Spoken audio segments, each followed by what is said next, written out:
Hello, everyone. Thank you for those who are joining us from the last session. We are going to proceed as if you haven't been here before. For those who are joining us as new participants, I'm Ellie Borden, the Clinical Director of the Life Clinic, and I am bringing to you the wonderful Divi, as I mentioned before.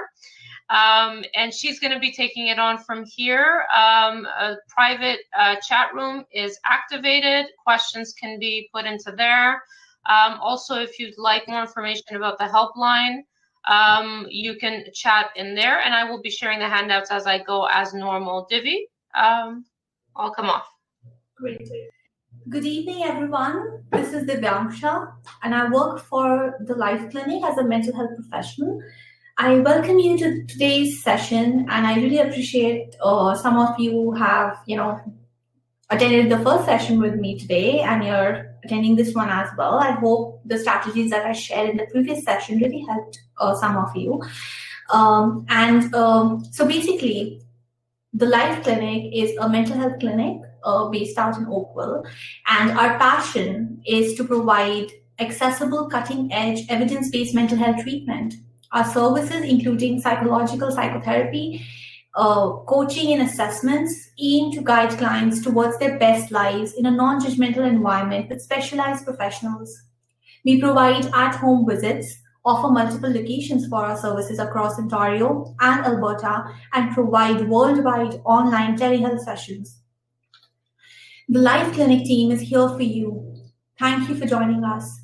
I feel great being part of this team, especially because the kind of support and the value that different professionals provide to me, and it's a learning environment as well. And the kind of excellent supervision that we get, on a daily basis is amazing. This pandemic is presenting an unprecedented reality, and adapting to this new normal can be exceptionally difficult, right?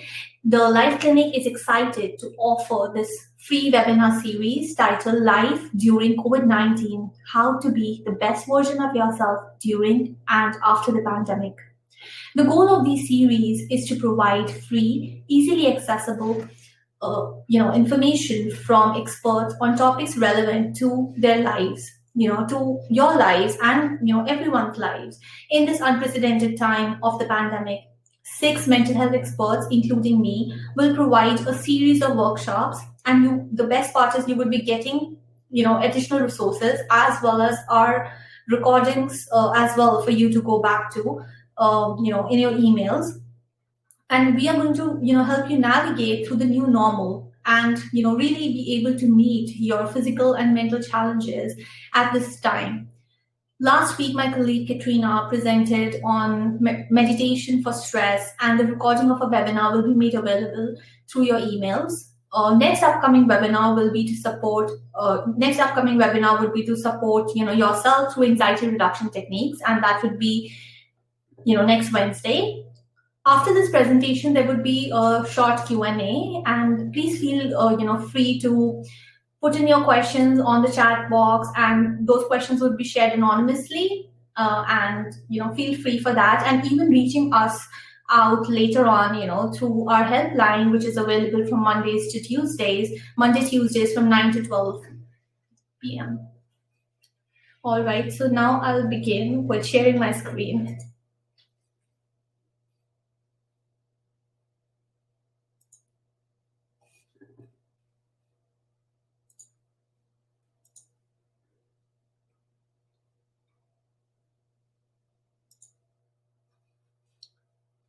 That I can confirm when your screen is on. Can you see my screen, Ellie? Not yet. It's coming up. Is it? Can you see the screen? It's coming up. It's loading, I think.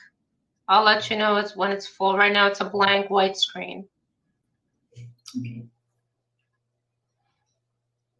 It's still blank. Okay, I'll try that again.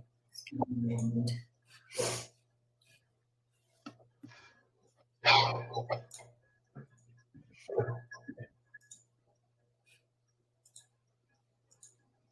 I look forward to us doing workshops in person instead. I know technology it's kind of difficult, but as long as it's connecting all of us together, Yes. right?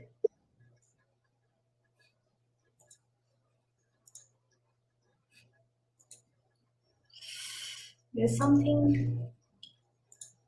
Just give me a minute. I'll just reopen the app. I think that's what is causing trouble.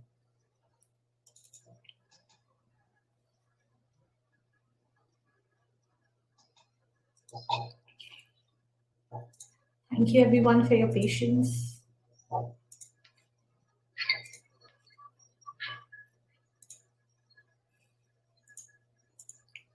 Now it should work. Is it working now, Ali? Not yet. Oh, something's happening. Yes. So I'm seeing your main PowerPoint. And can you see? It's just too big now. I'm not seeing it. It's like a zoomed full screen. It's not. Can you scroll to your next? Yeah, it's zoomed in. Oh. You gotta make it smaller. Okay, there is something wrong happening here. It worked perfectly I know. in the first place. These things happen. Try again. Yeah. I'm getting the advice to minimize the slides. Okay. Thank you for that. So can I get a little bit from everyone on your interest on why you joined for this session? Is there someone in your life with autism? Are you a caregiver? Also, let me know where you're joining us from. Are you from Toronto? Other countries?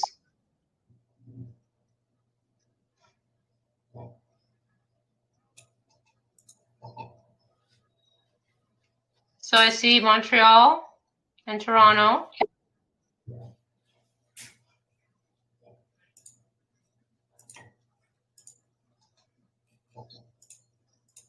Ali, is it working this time? Not yet. I just see you. Okay, so I'm again seeing all of the main PowerPoint, like your whole PowerPoint with the slides on the side. Now? Now again, it's zoomed in. Maybe you can just leave it on that other. Now I'm seeing all of them. Yes. I think I'm going to not share my screen, and you have the uploaded video that needs to be played, so you can play it on from your side as well, right? Yes, and you can let me know from when it's time to play it. Yes, go ahead. Great. And so I see here, just to let you know, so we have someone from Oshawa with a cousin's son is autistic. We have Toronto, a parent of autistic child, joining from New Delhi. Thank you. Hello, India. Okay, and actually, we're good. You went on to what's already uploaded within here, right? Yes. Perfect. Okay, so I'm going to come off the screen so we don't waste any more time. Thank you, everyone, for sharing. Yes, great. It's really nice to see people from all over the world here. That's nice. And please feel free to reach out to me through the helpline. That's what it's there for. If you have any concerns, I would love to, help you out one-on-one through the call, and for the free consultation as well, that's included in the helpline. So today's presentation is all about support for individuals with autism, and really understanding that how you can, as a caregiver, meet the unique needs of your child or a teenager or an adult with autism with whom you're living. So again, hello, I'm Divyamsh again. I'm a master's in clinical psychology, and I'm a mental health professional with the Life Clinic. Currently, I'm registered with Ontario Association of Mental Health Professionals, and I'm also a registered and licensed DIR flow time therapist, which is a play-based approach to work with children with neurodiverse needs and even adults with neurodiverse needs. I have diverse experience in all age groups and specialization in working for therapeutic interventions, for designing therapeutic interventions, as well as doing one-on-one work with, therapeutic work with in the field of autism, motor vehicle accidents, anxiety, depression, pain management, family therapy, utilizing a trauma-informed, integrated approach to address mental health concerns, providing services in Canada and internationally. So many of you have already told me a little bit about yourself, and if you could just take a moment and just, let me know if you're a caregiver, professional, or, you belong to the other category where you're just inquisitive, right?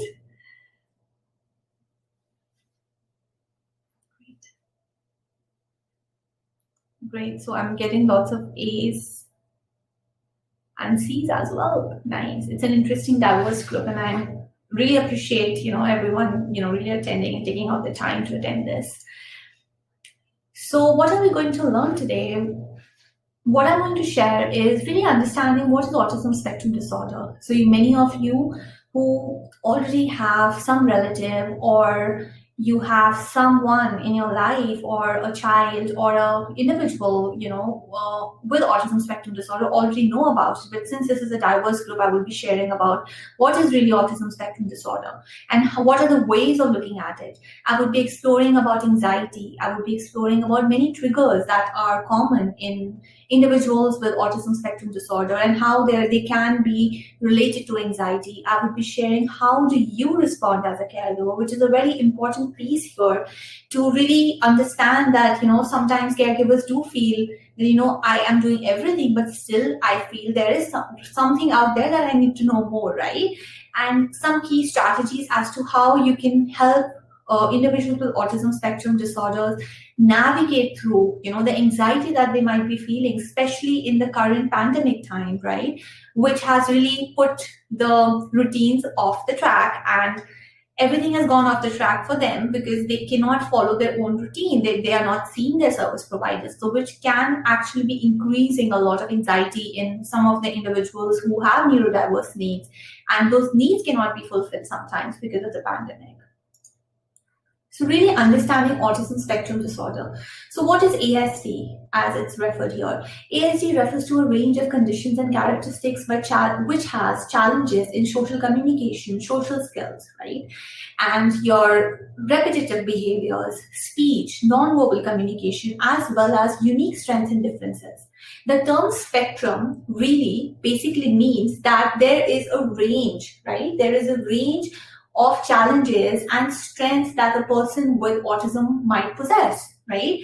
The new view of really looking at individuals with autism spectrum disorder specifically is to understand how neurodiverse they are, right? So earlier, the old view of looking at them was from, viewing them as being low functioning or high functioning, right? So individuals who are having very severe behaviors, or individuals who are completely non-verbal and they're not able to communicate, they are usually categorized into the severe category and low functioning autism. Whereas those individuals who can communicate verbally sometimes and they are still evolving their skills are often categorized into high functioning. But this new view actually says that each one of us, it is not only individuals with autism spectrum disorder, has unique traits, right? And this new view about neurodiversity, and it's a new movement within the autism society or autism families, and it basically appreciates the uniqueness of the individual. And basically the symbol that they use is the color wheel. So the color wheel you have that you use on your dogs, that's what comes into my mind. The color wheel has so many colors. And similarly, the individual with autism, no one individual, if you've seen one individual with autism, they're not at all same to any other individual with autism. That is the kind of diversity that the spectrum represents. And there is also certain savant skills, or there's certain intellectual giftedness in children and even in individuals. And I think Temple Grandin, we all know about her, and she's an exemplary, exceptional example for, someone who has always advocated and who is a person with lived experience of autism. And she has given, I think, about 90 scientific papers now on animal research and whatnot, right? And she is someone who's successful, and she still says that I was attending her session once, and she said clearly that I still have sensory processing disorder, and she still has her own ways of doing things, but she has navigated it through. And similarly, we need to, as caregivers, create a society or create a platform, even if the society doesn't agree for that, but really create that platform yourself. Even two people within your house, or even one person, even if you have a single person household, can create that platform to really nurture their unique strengths and their unique personalities. But at the same time, they might also have certain challenges, and I'm going to go over that later on. And this is a statistics which is being shown here, that according to 2008 NASS report, autism exists in 1 in 66 children in Canada, and for 1 in 42 boys and 1 in 189 girls.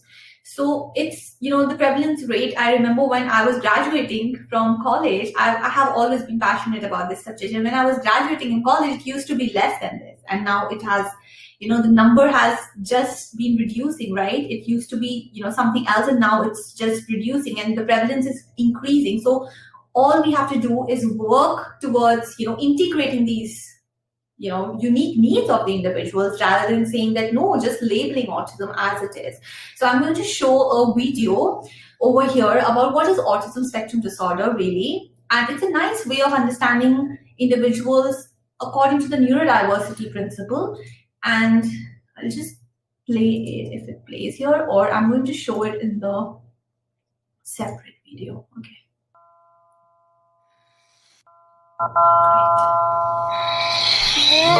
We are all different, and that's wonderful. Some differences are easy to see. Height, hairstyle, gender, eye color, and so on. Other differences can't be seen. Our favorite foods, fear, or special skill. Interestingly, the way we see the world is also different. For instance, what do you see in this drawing? Most people see a duck, but some of you might have seen a rabbit.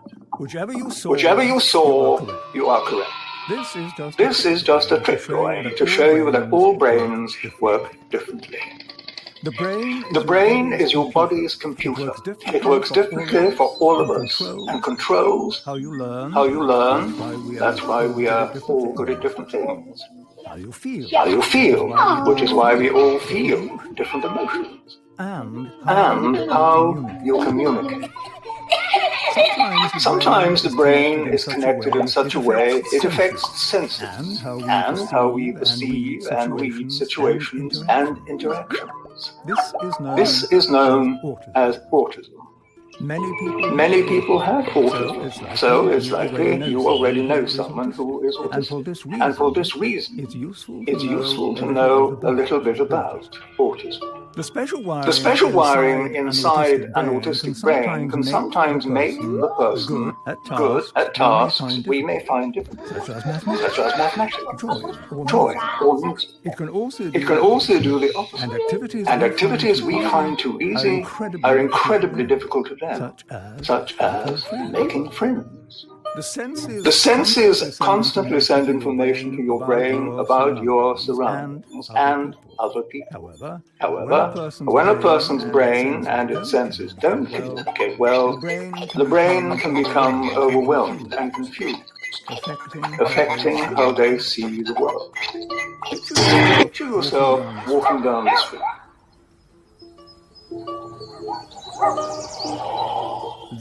This is how an autistic brain may experience the same world. Scary, isn't it? Sadly, in many cases, the person can't say out loud how they feel. So even though there's chaos going on in their head, they seem okay on the outside, unable to ask for help. We will develop behaviors to help us feel calm in uncomfortable situations. We may look away, hug ourselves, chew our fingernails, fidget, bite our lips, and so on. Equally, autistic people develop behaviors that help them cope with these intense moments. These actions may seem unusual, but they're just their way to feel calm. When they happen, it means they are having a hard time. The kind thing to do is not to give them an even harder time by getting cross, ignoring, or mocking. People with autism need friends who are willing to take the time to help. With good communication and plenty of patience, everyone would be better off. People with autism are not ill or broken. They simply have a unique view of the world. And with a little support from their friends, they might just be able to share that view with us. Autism can make amazing things happen.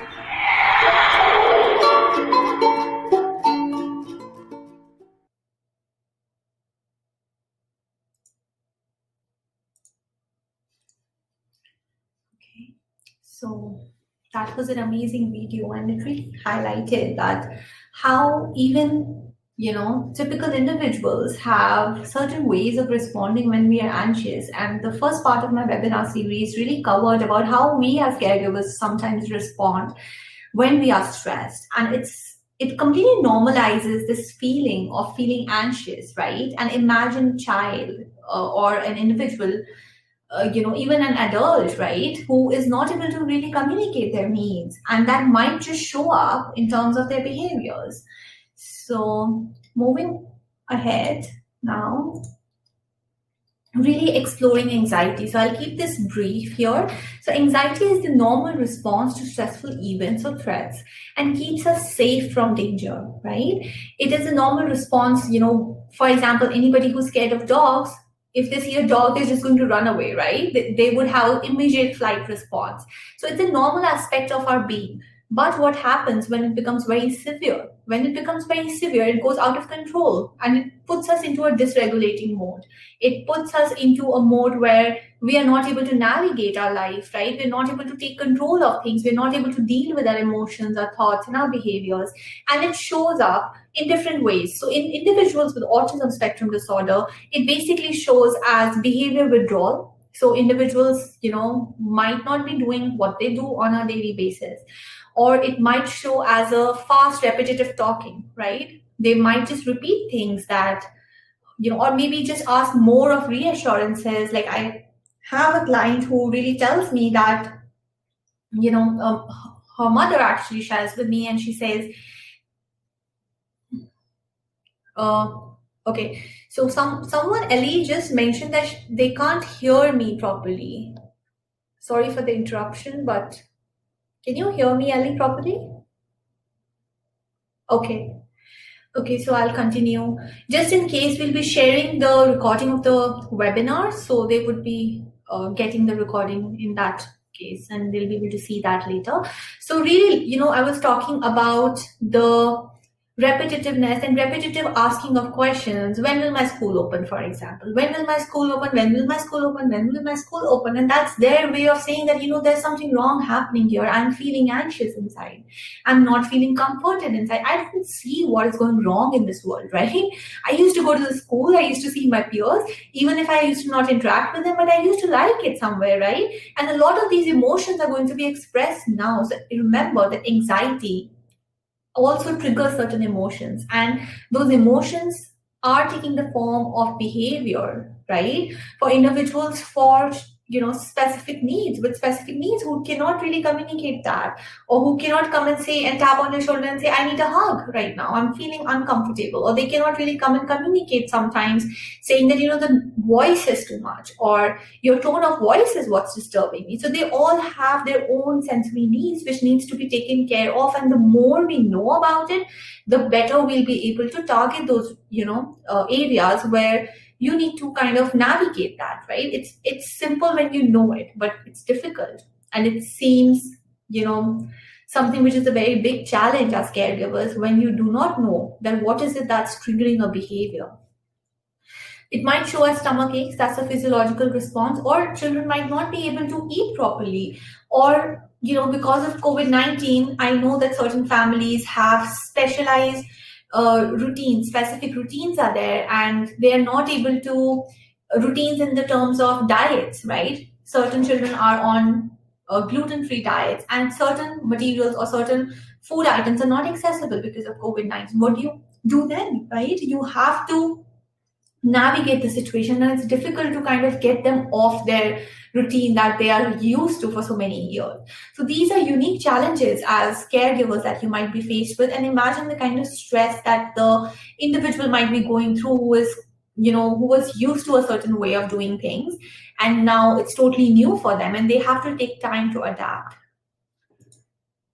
So autism spectrum disorder and anxiety. So this graph over here, the pie chart, is really is showing that about 40% population has comorbid anxieties, right? So autism spectrum disorder has 40%, any individual affected by autism spectrum disorder has a 40% chance of also experiencing anxieties along with that. It is challenging to identify autism spectrum disorder due to anxiety and autism spectrum disorder due to the overlapping symptomatology. What does this mean? So a lot of behaviors, the typical behaviors of individuals with autism spectrum disorder, like ritualistic behaviors, like they want to, follow a ritual. I will go and mark something on my calendar and only then I'm going to come and eat my meal. And that's a ritual for me, right? I will go and open up my socks box or my toy box and I will play for 15 minutes and only then I'm going to come and eat the meal, right? So there are rituals, and it is difficult for the, really understanding whether it is something typical of my child or the adult I have in my environment, or is it something that is part of anxiety and you need to, have your red signals going that you need to consult with your team or you need to consult a professional for that.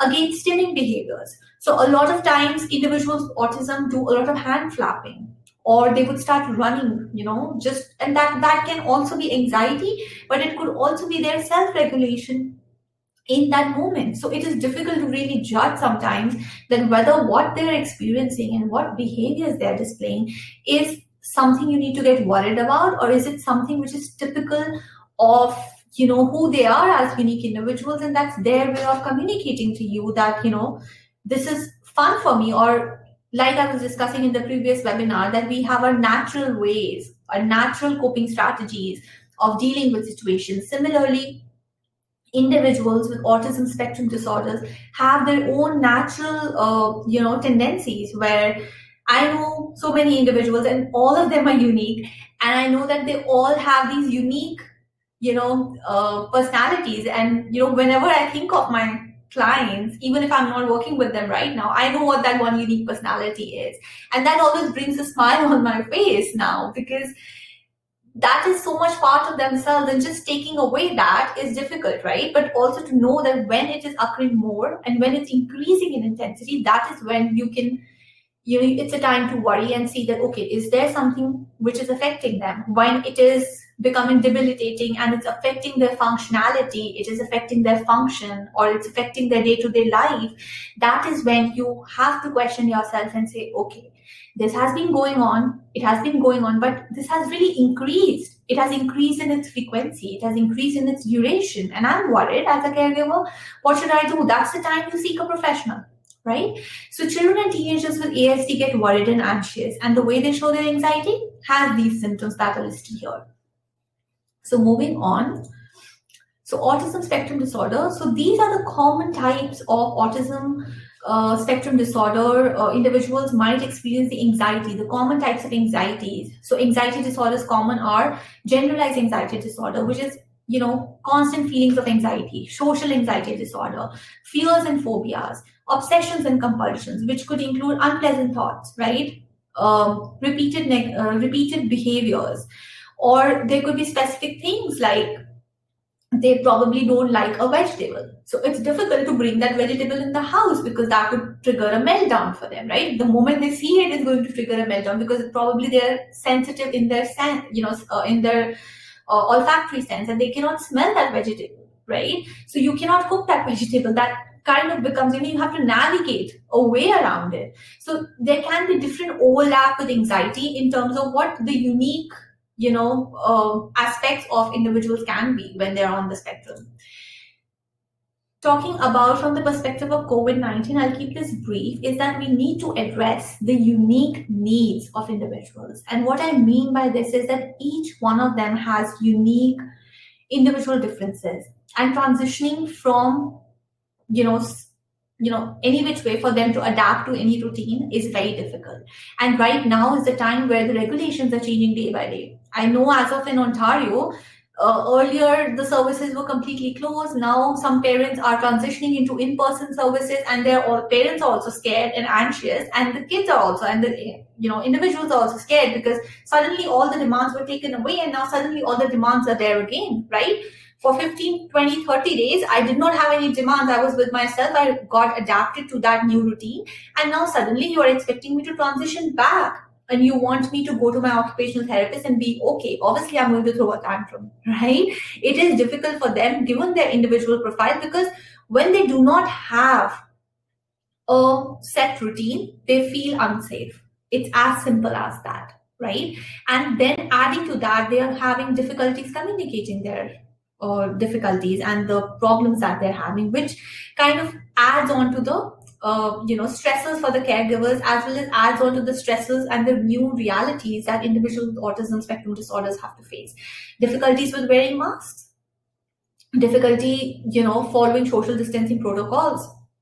I know of a few clients where this girl would go for a walk with her, parents, and she would just go and hug people. That's how she expresses love, right? Given in a normal scenario, it is fine, right? It is okay. And you can always have like a card or something if the child is non-verbal to communicate to the stranger that, this is what the issue is, and just deal with it or bear with it or just be compassionate enough. But given the COVID-19 circumstances, the other person is just going to run away.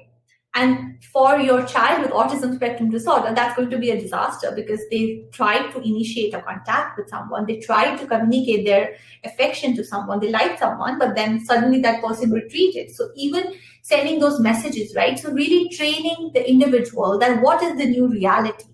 What are the new norms, really? One of the challenges that a lot of my clients are facing right now is to adapt to these new norms. For parents, it is not that difficult because parents can adapt to it, right? But for children to really navigate through the new demands of COVID-19 has been a very big challenge. So I'm going to discuss certain strategies and certain ways of how you can, bring more regulation into your children. Certain triggers, like I discussed, was fearing separation from caregiver, obsessions, or even listening to news. Some of the individuals who can understand the news would actually look at the news, or if you are reading news, or they would have their cell phones or their devices, and they would be, just browsing through news or videos about COVID-19, and they would just be, going into the dysregulation state altogether, and it would be difficult for you to navigate that with them. So these are some of the trigger points for individuals during COVID-19. Now, signs. How do you know that your youth or your child is actually experiencing anxiety during the pandemic? If, like I mentioned, if you see that there is a sudden change in their behavior, right? So behavior is number one. If you see there is a sudden change in their behavior or their expression or how they are as individuals, or as some change in how they're behaving in a particular situation, right? Or their communication has gone down, right? So all of these things are a signal that they are experiencing anxiety. Right? You don't have to go for a professional diagnosis unless it's extreme, but really understanding that how in subtle ways as well, their behaviors might just increase, right? They might be asking more reassurance, or they might be suddenly, because you are available more, they might be communicating more with you, right? You might be saying, oh my God, I never noticed this in my child, right? It could even be positive in this case. So I never noticed that my child knows how to build Legos, and it's so much fun to join him or her in playing Legos, right? So it can go either way right here. And right now, it's important to navigate through the power of the relationship with your child. That is the most important aspect here, because you as a caregiver, like I was mentioning in the previous webinar, you are like the mirror for the child. So if you yourself are anxious, that's going to reflect onto your child. So you wear your oxygen mask first, and you will be able to regulate your child as well, right?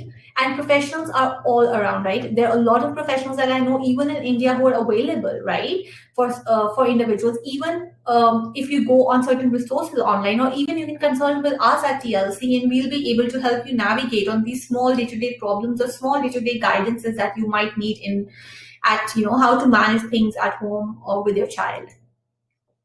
So how do I respond to my child as a caregiver. This is so important.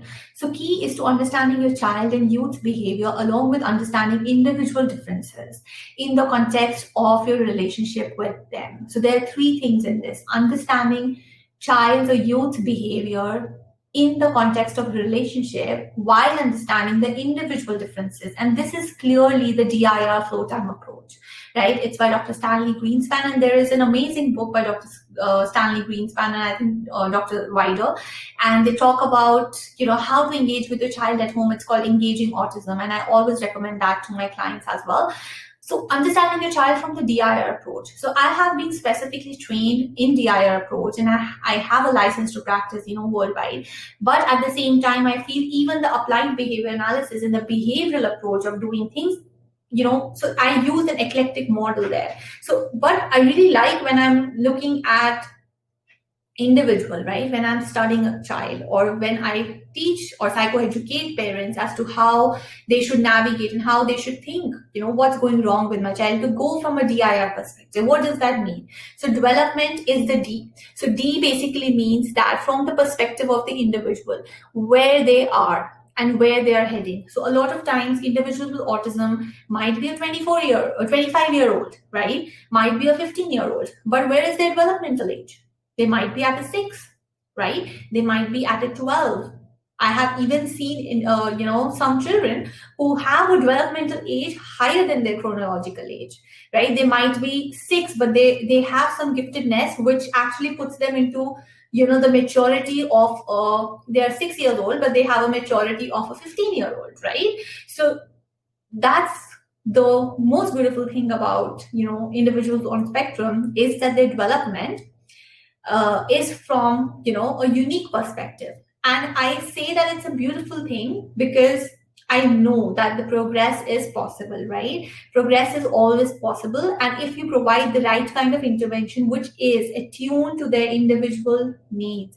So what do I mean by individual needs? Individual needs basically describes the unique ways that each person takes in, regulates, responds to, and comprehends the world. So I might not be looking at the world in the same manner as some of you, right?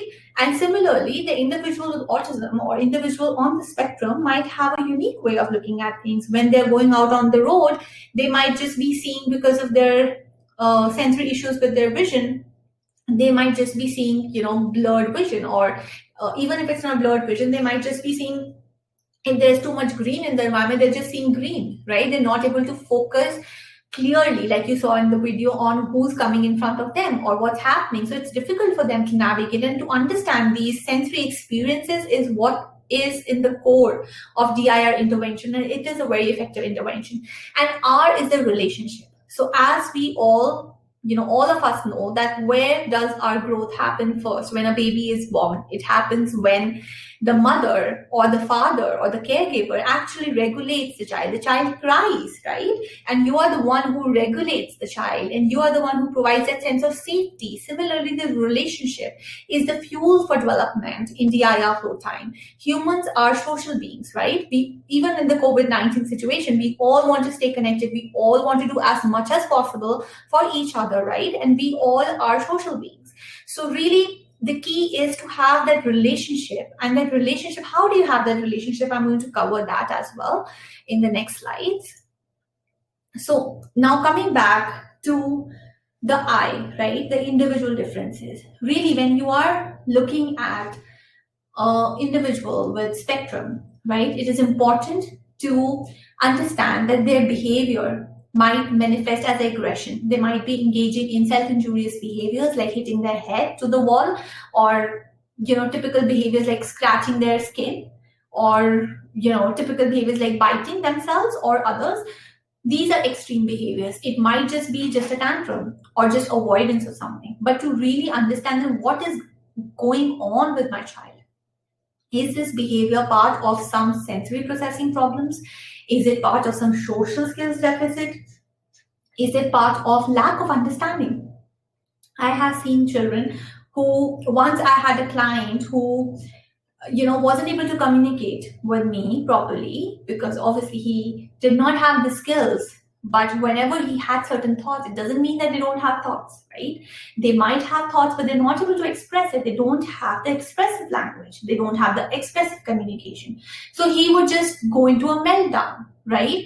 And then I devised a strategy around that, right? How do I help my client, navigate that? And then I saw a change in his behavior, right? So sometimes really looking at it's not always, I don't agree with the behavioral approach which says that it's always the antecedent and the consequence, right? It's not always the trigger and what you give as a consequence. It can be something to do with their individual personalities. It can be something to do with their functionality and how it's getting hindered because of their unique differences. Moving forward, now, what do children and youth need to recover from anxiety and distress? What do you think as caregivers, right? I think I have listed out some of the points, and I think as caregivers, you guys can come up with more points, and there can be unique things as well. But first and foremost is safe connection as caregivers. You need consistency, you need predictability, you need familiarity. Right? The individual needs familiarity, predictability, consistency. They need a tuned response from the caregiver. What does it mean to have an attuned response, right? I would be sharing that in the next slide. No surprises, right? They don't like surprises, so do not even plan that, right? If you want to give me a surprise, great, go ahead, but not for the individuals on the spectrum. Rehearsal. Stressful situations have to be rehearsed with them, and there are different ways in which you can rehearse those situations. There can be visual ways in which you can rehearse the situations through social stories, right? There can be ways in which you can rehearse the situation from role play by just joining them in their make-believe play and telling them, okay, now we're going to the market. Okay, we're going to pick up some basic groceries, but you know what we have to do? We have to wear the mask. Okay, can you have your favorite toy also wear the mask? So just creating, those masks at home with tissues or something, and really, holding the mask like this and really pretending that you are also wearing the mask, just to role play that with the child, right? Opportunities to express emotion, how I can have my child express emotions that they're almost at that edge, right? That I was talking about, that they're going into the dysregulation or they're going into the red zone. So that I'm going to share in the next slide. Managing behaviors, again, there are two or three things that I'm going to say here. In terms of managing behaviors, there is a resource, which is a very nice resource, and it's an excellent resource by Autism Speaks. It's a toolkit about managing difficult behaviors, and it's easily download it from Autism Speaks. And one of the things that I want to share as a strategy for parents is that I think it's not only for caregivers of individuals with special needs. As human beings, our tendency is always to look at negative, right? Our tendency is always to, whenever something wrong happens or whenever something, it will get this big in our, attention. And whenever something positive happens, it becomes this much, right? So really paying attention to, if the child is creating a mess, we would go and, tell the child, okay, you do this, you do this, you do this, right? And we will navigate them. So what message are we sending to the children? We are sending the message that, if you need my attention, I'm going to give it to you, but I am going to give it to you only when you do something negative, right? And this is what is basically the main principle. So you reinforce the behaviors which are positive, right? And you have to reinforce the positive things. So if the child is actually, going and washing their dishes, you are going to reinforce that. You're going to make a big deal out of it, right? You're going to celebrate about it. But if the child actually breaks a dish while carrying it, okay, it's okay, it happens, right? We all are fallible. So really giving that any intervention per se to really be, have that compassion when you're dealing with individuals with autism, and not just understand them that their behaviors are like robotic behaviors, because the behaviors definitely have function, and the functions are, maybe they are feeling anxiety, right? The function can be they want to avoid a task because it's too stressful for them and they cannot take it anymore. So just going gradually with that. It could be, anxiety, it could be avoidance, it could be sensory difficulties. I don't like the tone of my new therapist. I don't want to work with her. That's it, right? And you'll see that a new therapist is in and things are not going well. So the rapport is not being established. You have to attune to the child's needs. You have to attune to their individual patterns or individual uniqueness, right? Moving on now.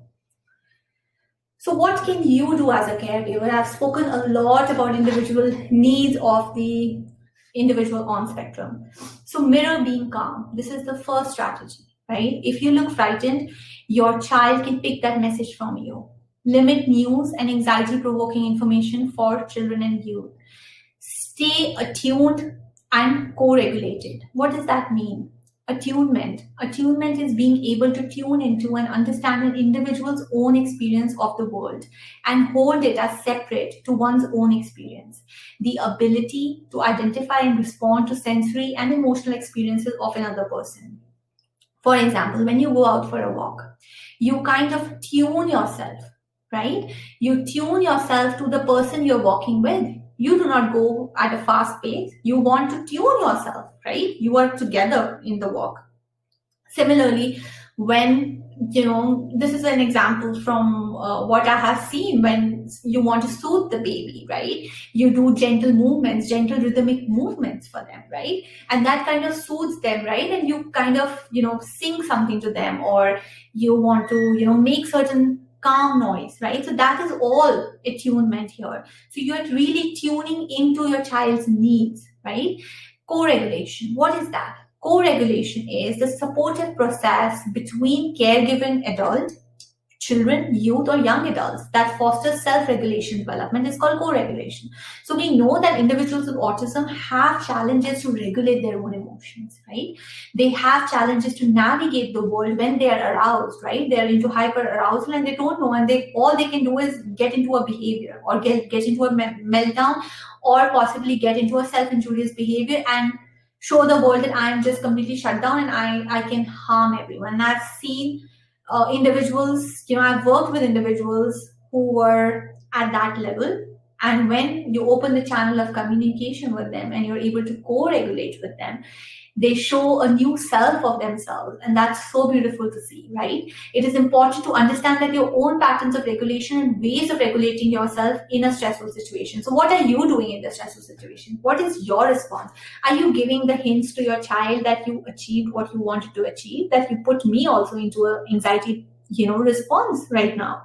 Or are your vocalizations really calm? If the child is screaming, are you just gently sitting down with the child on the floor at a distance, so that you don't feel intruded? You're just sitting there, right? You're just sitting there with them, maybe gently tapping or giving them a deep pressure massage, and just being there with the child just to make them feel safe, and just saying, empathetically, it's okay. It's okay if you want to scream. And then you'll see a new part of the child open up, right? Because they know that you're not going by just their behavior. You are there for them and you're creating safety by co-regulating, right? Even small gestures that, caregivers do for their children, like providing kisses or hugs, is part of co-regulation. You see that your child is feeling uneasy, you go and hug them, right? And you give them that comfort. It's all part of co-regulation. Or just modifying your tone when you are talking to the child, right? You can just whisper, right? Or if you know that auditory sensitivity is a problem, then making sure that you are removing certain things from the environment. You're not using mixers, you're not using vacuum cleaners. Those are big ones, right? And those are things that can really trigger the environment, right? Trigger the environment by having a meltdown for your child. You don't want that. So knowing the triggers again, right? What I shared in the first presentation, knowing your triggers, accepting the situation, and really working and coming up with a strategy which is going to work, right? For example, reducing vocalizations, just sitting with the child on the floor and rocking. That really helps sometimes, where you hold the child with you and you just rock gently like this. That movement, that proprioceptive input really helps the child to regulate sometimes. But then again, these regulation strategies, nothing to be taken from me right now and applied onto your child. You need to understand your child's unique individuality and unique strengths and their unique sensory difficulties, and then come up with a strategy. So how do I co-regulate? These are some pointers that have been given. So for someone who is an infant, right, you can regulate in these manners. And this is even for typical individuals, right? So when I mean by infant, when this actually means the developmental age, right? When you have a child who's at a 3-year-old, right? And they are still in that area where they cannot develop shared attention. So they are at the level of an infant, right? They don't have shared attention. They cannot engage with you. And the only way they are communicating is through crying. or through screaming, right? They do not have any other way, right? So that is when you can try out these strategies. Anticipate the needs and respond to cues, provide structure and consistent routine, provide physical, emotional comfort to the child, change tone of voice, modify the environment to decrease demands and stress. When developmental age is at toddlerhood, right, then you can use these strategies because you know that you can give them certain tasks now. You can introduce new demands for them. You can redirect the child through using visual schedules, and you can tell them, okay, we do first this and then we are going to do this. The next strategy over here is for preschool children, preschool age children. What is that? Basically, when you know that the child has the reading ability, a lot of individuals on the spectrum have hyperlexic abilities, right? They can read very well. And I remember a lot of my clients, families told me when I was working back in India that we never knew my child used to read. And it's so obvious, right? They're reading through the hoardings when you take them out, but you never knew that, and it's something to reflect, right? So being very, very careful and being like a detective for your child, really, that what's really happening with my child now, and really looking at it from a positive lens, right? Nothing is bad. Believe me, nothing is bad. I have experience of working with individuals, and I know that anything that they're displaying right now can be tackled. And it can be tackled when you have the compassion for the individual and you understand their sensory profile well, right? So moving on to the next slide. Key strategies. I'm sorry, the presentation is going a little bit longer. I'll try to keep myself short here. So one of the strategies is the calm strategy. Okay. So what does it mean? To have the calm strategy. Calm strategy is by therapist Jennifer Kolari, right? She is a blogger as well as a parent expert and a therapist as well. So she talks about calm. What does it mean? Connect, affect, listen, and mirror. So connection this is where you really connect with your child. It's a true connection with the person. You put your phone down.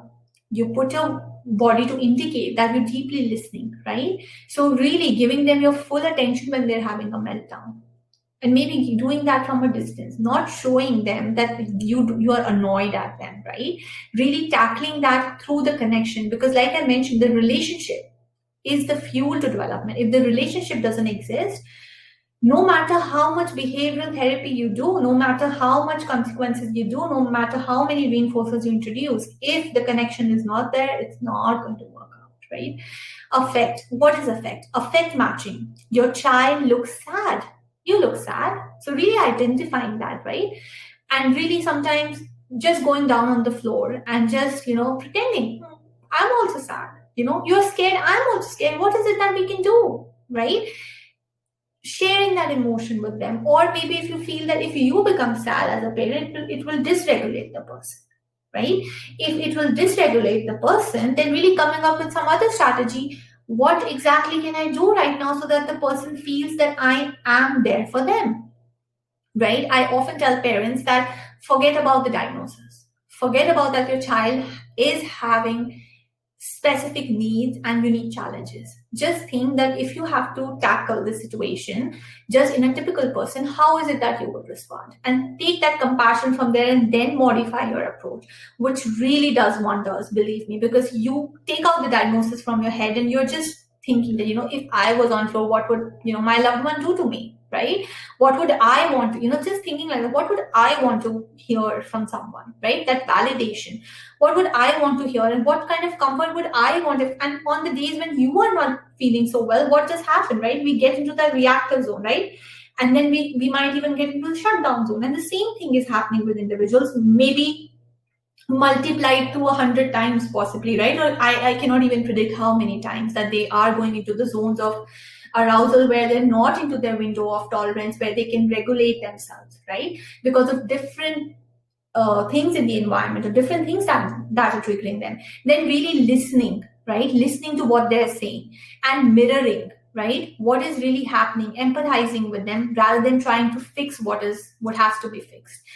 Then regulation strategies, creating regulation strategies through positive, you can't read this. Okay, through play, right? So play is available at all developmental ages, right? Even I love to play. And for me, play is different, right? For me, play is probably having a cup of coffee and looking at nature. That's play for me, right? For at different levels, we have different definition of play. But really, when you are actually playing with a child, really making the affect prominent, right? Really having fun with them. It should not look like you're just, sitting there, the child is coloring and you're just focusing on your phone, right? You have to give your full attention, and then you can actually start seeing changes, right? That there is joint attention. The child is also giving you attention. A lot of times I know that, as parents, you might be struggling to have that joint attention because the eye contact is an issue. But if you notice, the children have peripheral vision. So you look at them and they'll be looking from the side of their eye. So they are definitely noticing what you are doing at that time, right? And when you are expressing that kind of an affect, that affect gets communicated to the child. And play is the foundation. It's the I would not even say it's something that you do only in childhood. I think play is a very essential part, even for us as adults. And as we keep, growing and we have so many things to do, I think we forget about play. And play is what is rooted into us as human beings, right? Playful interactions are the foundations for all development. I can share, more individually if anybody has specific concerns regarding how to integrate play into certain activities that you're doing with your child. Modifying the environment and space. So what I was saying is that sometimes the triggers can be right there in front of you. The vacuums, and the children will actually close their ears, right? So how do I modify? Or maybe your child is facing certain difficulties with the blanket, or maybe they don't like the texture of the clothes you're getting for them, or maybe they don't like the new chips packet you have got for them. That smells horrible for them, right? Or maybe the food you're cooking is not nice for them because you're adding some spice which they are possibly not liking it, right? And you cannot be predicting that. But yes, certain areas or certain triggers become quite obvious to us as caregivers, and to really adjusting the environment. So I have worked with individuals with autism who are even adults, and so many times, this person would come to me and they would just point on their schedule, right? Somebody was asking about how to build communication with a 25-year-old. So really point to the schedule and tell me, right?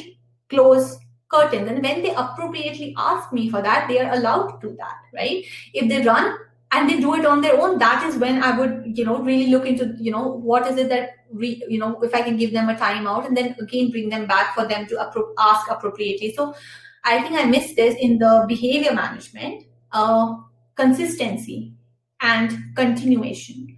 So any new thing you're introducing with the individual, consistency is very important. You have to do it, even if that behavior has eliminated altogether. You still have to be consistent with them, right? Because you never know that's going to come up again.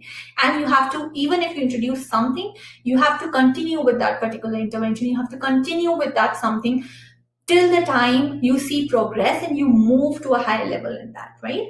So these are two very important principles, that you have to be consistent and continuous. And in sensory, so these pictures actually depict the different sensory ways. And I think individuals with autism have their own unique choice for having these small things. I have worked with clients where they just have an old rag which they love touching, right? Because it gives them that texture feeling, which is awesome for them, right? It's like, it puts you on a state of, happiness, right? And they would laugh and I would laugh with them, and that would build a moment for connection, right? Because I had that understanding with that particular child that, okay, that's fun for him, right? I join the individual at the fun activity and then I take them into my world, right? That is when, they would not feel so pushed over the demands. So really appreciating and respecting what is it that's triggering to your child. It could be through headphones, putting the headphones for an individual who is having auditory sensitivities. It could be having a glitter jar, right? It's a simple recipe to make a glitter jar, and you can just YouTube and say glitter jar, how do I make it for my child? And glitter jars are awesome because I've seen children actually see each and every sparkle go down, and that's so meditating, right? It's actually mindfulness because you're grounding the child into the present moment when they're looking at the glitter jar. Stress balls, right? And even clay for that matter. Some children like, the texture of the clay. Moving on. Ellie, Is it okay if I continue? Like, it's not going to throw me out. Like, I'm just worried because this is okay. Great. Thank you for your message. So, provide children and youth. Provide children and youth opportunities to express their emotions. How do you do this, right? How do you help the youth with the opportunity to express themselves? And I know that on this spectrum, there would be individuals and families who are still struggling for their, now adult,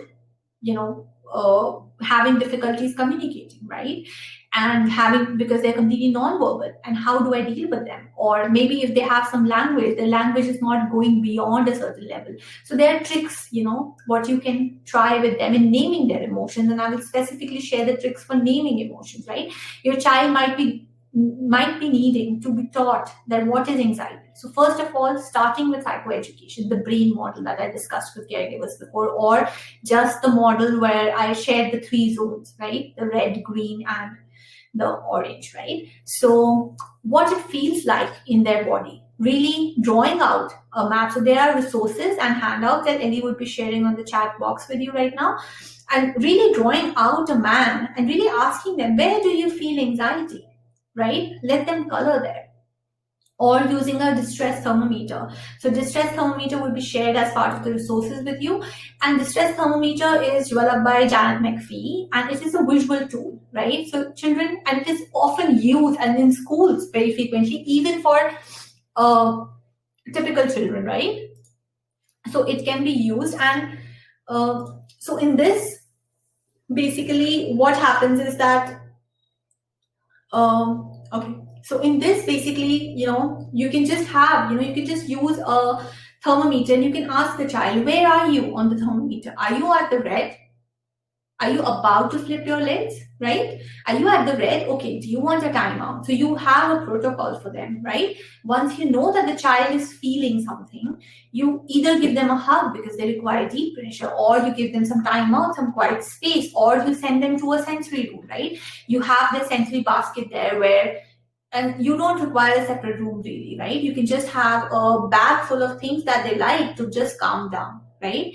And like I was mentioning, they have unique things that they like. So unique things can be anything, right? And just taking a bag full of things and just, putting it in and, just, for them to just sit with that for some time can be calming, right? So really knowing them what it is, right, that can be affecting them right now.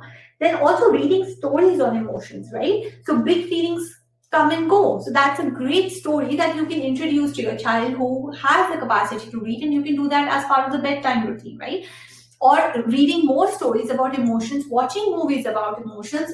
Inside Out, I guess, is the movie which is, very famous and prominent among the audience, especially on the spectrum. Then My Body's Stress Response. What is this tool? Again, that one which I was talking about, where you have them draw where exactly in their body are they feeling scared and worried.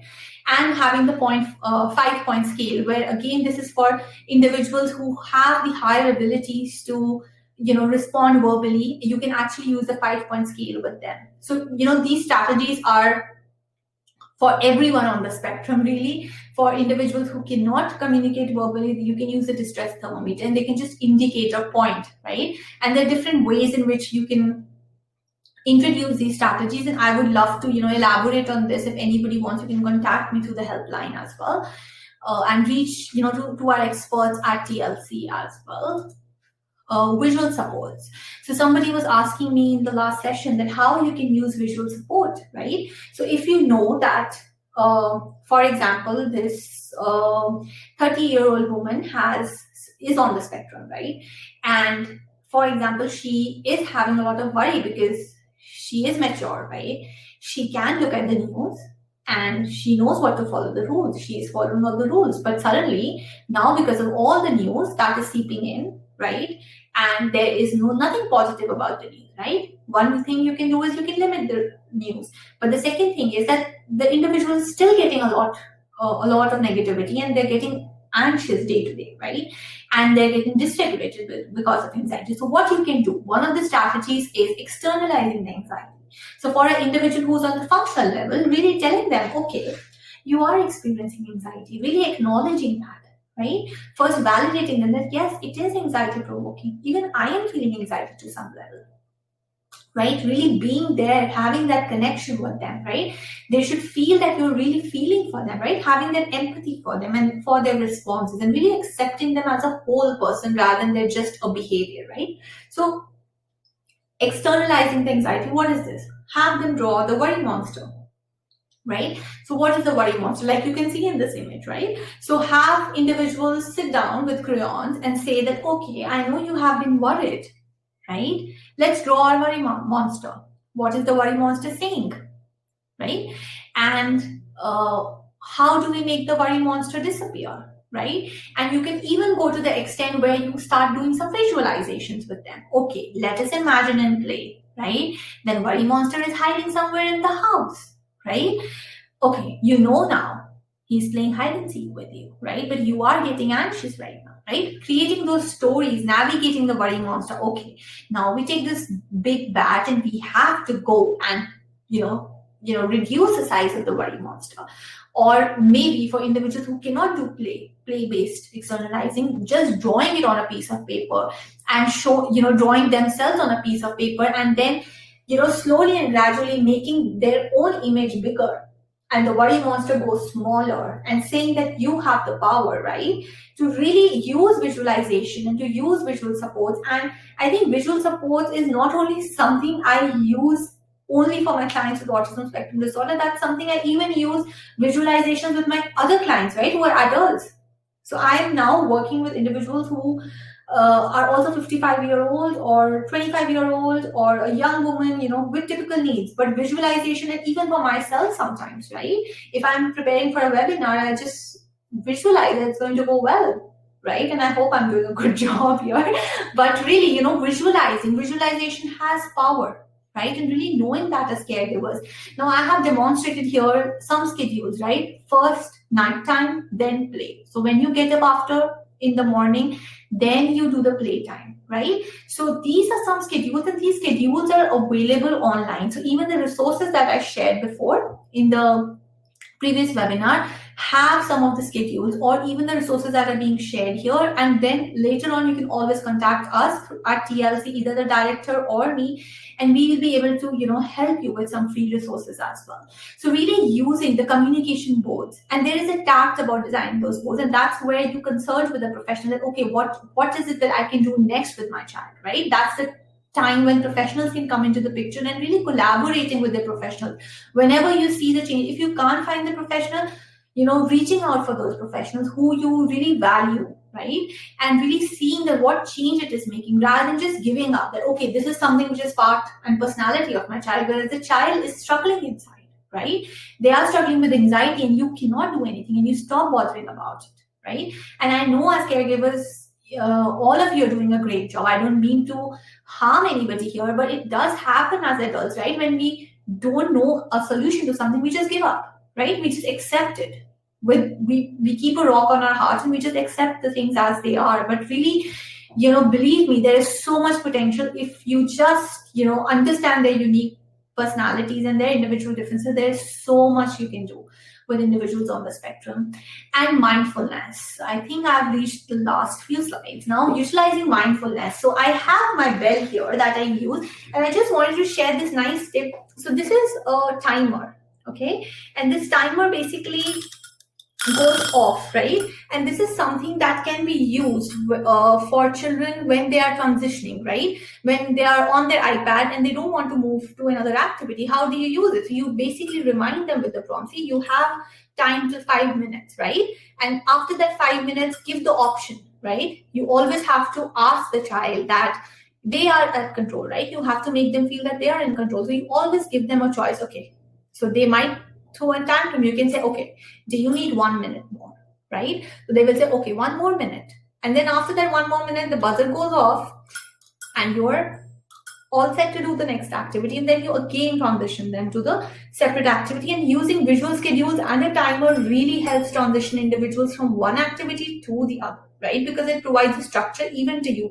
They hear something external. It's not the therapist or it's not the mom who's usually nagging, right, at the individual. It's not the dad who's usually nagging, right, at me, or, it's not them, right? It's the timer. So it kind of provides them with an external so to say, indicator, like a signal, right? Like how we have reminders on our phone that I have a meeting, right? Similarly, it is like an external symbol for them. Okay, when the timer goes off, I need to switch my activity. So that kind of helps individuals as well. Utilizing mindfulness and calming response. So calming techniques have been listed out here again. So counting slowly to 10. Worry cards would be shared. Ellie would be sharing it as part of the handouts.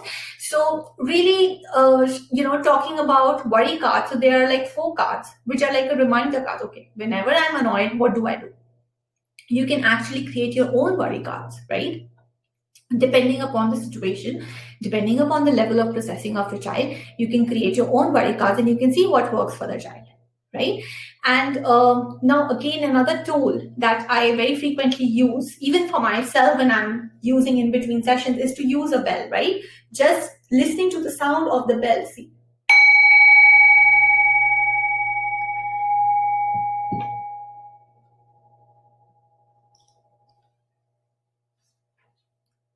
So asking the child, till what time can you listen to the vibrations, right? Till what time can you, really, focus on the bell? So that will also build their joint attention, right? That will also build their, not joint attention, I'm sorry, that will also build their capacity for attention. So I have worked with individuals and children who just have, attention span, a window of attention only for 2 minutes.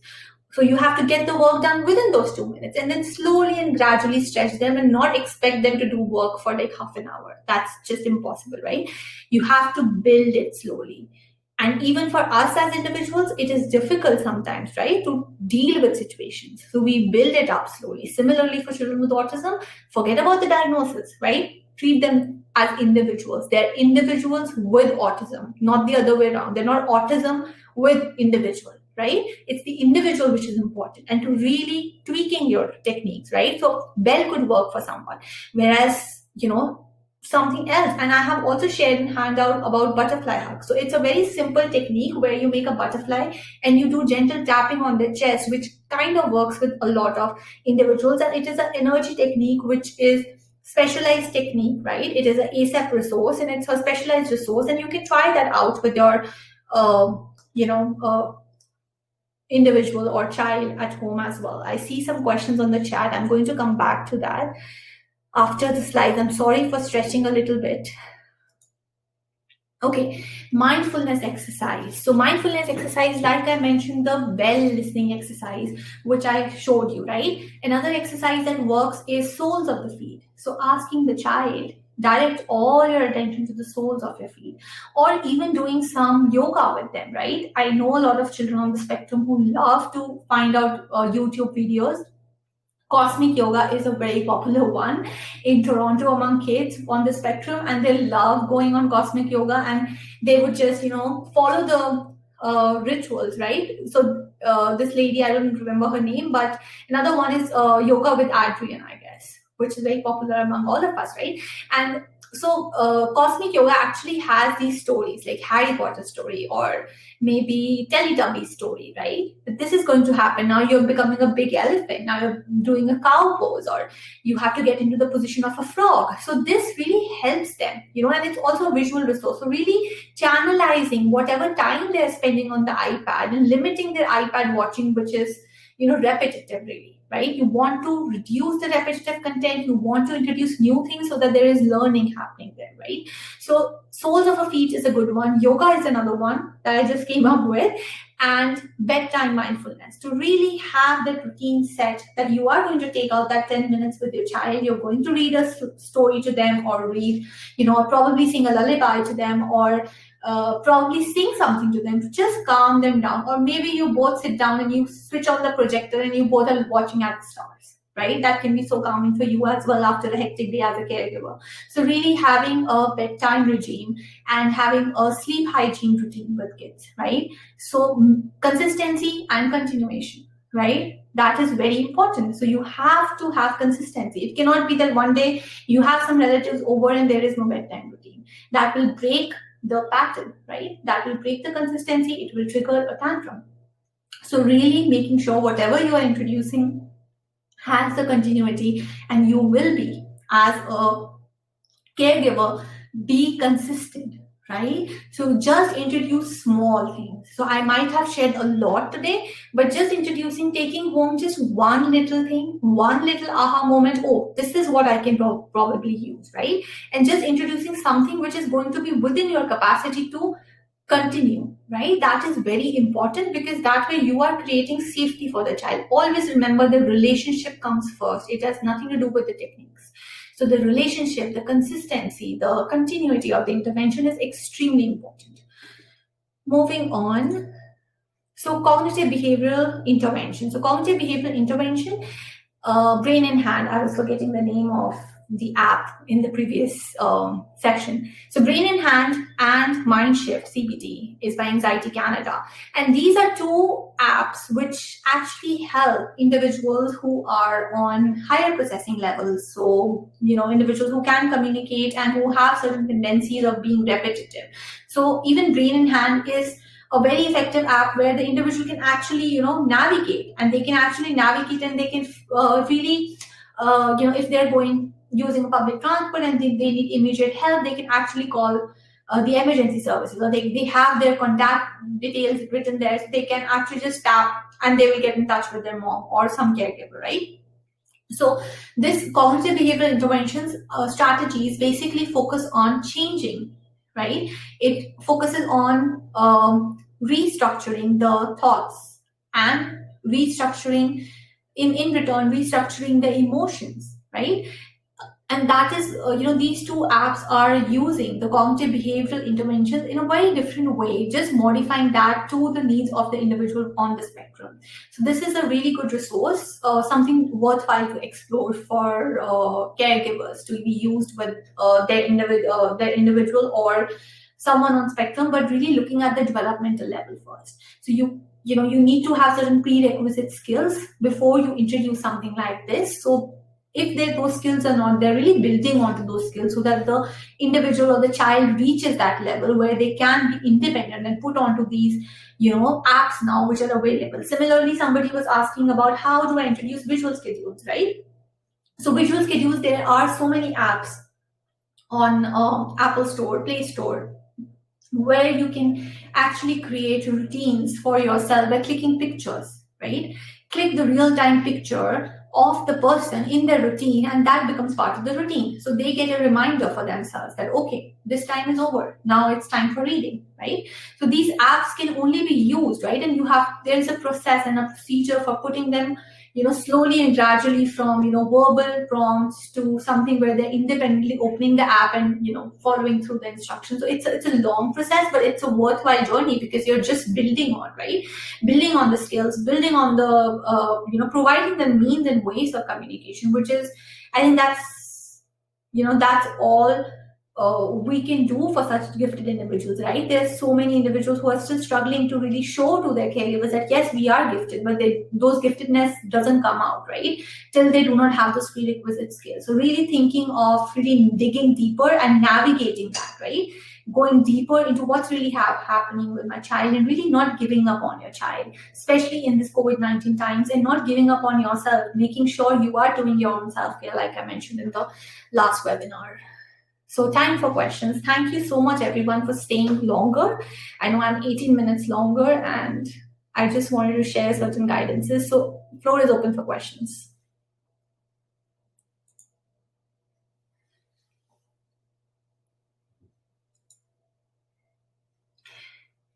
So these are the details about the helpline. If anyone wants to, note them down, and we can email it, Ellie, right? Yes. We can email to the participants as well. And I also put it in the chat, but you're able to see the chat questions with the current format we did, right? So you can go ahead and answer those. Yes. So before you do, I just want to say thank you so much. It must have been a lot for you to do the back-to-back, and it was a lot of really useful information. Very appreciative for all your knowledge. Could you have gotten an even cuter picture at all of that child with the wings? Oh my goodness. So that melted me. But before I go, I just want to mention that we actually offer some stuffies that we sell through the clinic that we call worry eaters. And I don't think that you knew about this, but it has a little zipper on the stuffy. And so what's great is you can either use that worry as a picture and get it inside the mouth and have it zipped away. So it's another great tool that can be used in this area. So thank you, everyone. I'm going to let Divi answer the questions, and I really appreciate it, and I'll see you all next week. So I have a question here. That's the only question. So that a child who is 5 years old is having difficulty transition from his iPad, right? So one of the things that I tell my clients, and one of the things that I'm going to share, is that you need to make sure that you have a routine for the child, right? And you have to be consistent and continuous in following that routine. I know as caregivers, you all have a lot of demands as well, but it is difficult sometimes to, navigate through those demands. You cannot be expecting 100%, but just making sure that you're doing those basic activities like bedtime, waking up in the morning, brushing your teeth, having your breakfast, having some fun with mom and dad, then mom and dad work, then, playing with your toys, then coming back. Those basic structure in the routine has to be put through. And now I know that, as a parent, it can be very difficult, especially regulating a child, and you would rather give the iPad when you're busy at work, right? And so many times as caregivers, you end up doing that, right?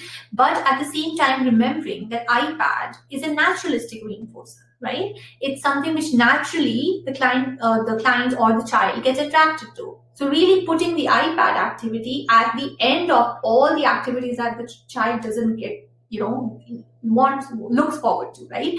So really putting all those activities at the end, in the beginning, and then have the iPad time. So you do your math and you do, maybe it's just for 3 minutes, 3 sums of math, right?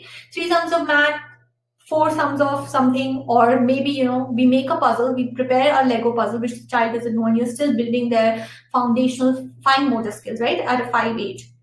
So you have to prepare, you have to do the Legos, you do some, imitations with mom, and then you get your iPad. So really putting the highly preferred item at the end really helps sometimes. And then yes, using the timer, like I said, right? Using the timer and really giving them options as well. You want 5 minutes extra right now, you would not get the iPad after the dinner then, right? And then sticking with that, sticking with your routines and sticking with your boundaries. Boundary is a big issue here, right? Really maintaining the boundaries and maintaining them consistently. It shouldn't be that your boundaries and you're not consistent in maintaining the boundaries. So that is one of the answers. Okay, can you share? So visual schedule in India, definitely I can share certain visual schedules in India. They're all available online. So whether it is India or it is anywhere else, they're all available. And if you need specific guidance for your child using visual schedule, you can always contact me on the helpline. So that is there, and a lot of apps are there which are internationally available now. And at TLC, we are providing services and consultations, and I'm available through TLC as well to provide you with consultation as well. And with the helpline, we are providing a 30-minute, 20 minutes free consultation to parents to really understand their needs. And then from there on, you can go ahead and book a session with us through a telehealth platform. And we'll be able to, I would love to, guide you around the visual schedules that you can use in India or wherever, for your child, because the eye part, the sensory needs part, is something which needs to be dealt with, right? One needs to understand what it is, right? Because we all are different learners. So we can be learners who are good with auditory, and I have seen children who are on the spectrum and they remember each and every conversation. I have seen children on the spectrum where the child can sing the song, but they cannot speak.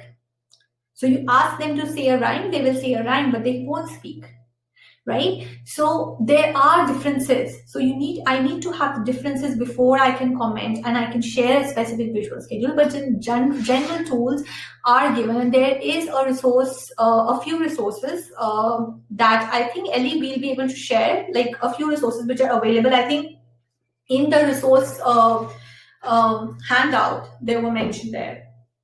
So these include the manuals, right? Manuals for introducing visual tools. Those were included in the previous webinar. So some of you can actually access it from there. And it's in the handout section as well. I have completely forgotten. Yeah, it is. So visual tools have been given in the handout section as well. And I would love to, handle your specific queries as and when they come up, and you can always reach me. I think we are continuing with the helpline for now. So I hope I answered all the questions for everyone, and this webinar was helpful to some of you. And thank you so much for attending it and bearing with me for another half an hour.